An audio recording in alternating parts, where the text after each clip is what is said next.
Welcome back. Well, celebrating Halloween can be difficult for kids with autism, often causing them some sensory overload. So we've got some tips for you from certified autism specialist and pediatric occupational therapist, Jen Westerheist. Jen, good morning. Thank you so much for joining us.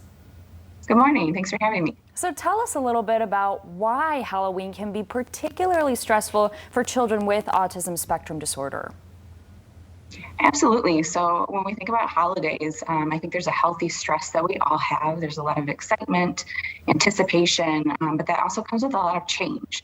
So changes in our routines, our schedules, there's parties at school, things to do on the weekends, things with family members. So there's a lot of things to prepare for. And children with autism sometimes have a little bit more difficulty with some of those transitions and shifts from their typical day to day. So all of those things combined with some of the sensory aspects too, costumes or face paint or masks and things that we're wearing that they may be more sensitive to, might need a little bit more practice. Those are all things to keep in mind. Jen, what are some tips for parents when it comes to celebrating Halloween? What can they do now to kind of prepare their child? Yeah, preparation is really the key. So going over rules and expectations, there's a lot of different social rules that we follow for Halloween, like going to a stranger's house, asking for candy, going out at night, out in our neighborhoods. That's really different.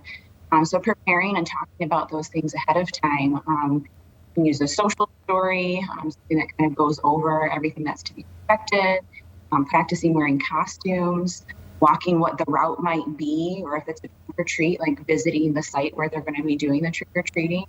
Anything that gives them a little bit of practice ahead of time to know what.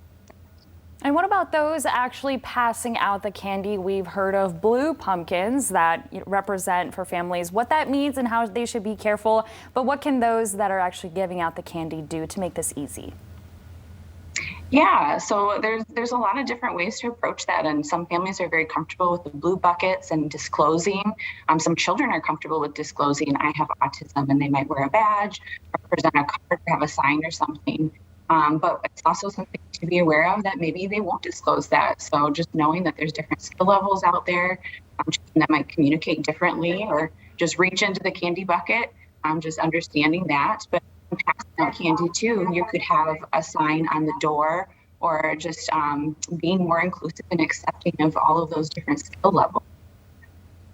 Jen, thanks so much for the tips this morning, and it's a good lesson for us to remember to be inclusive this holiday. We appreciate your time.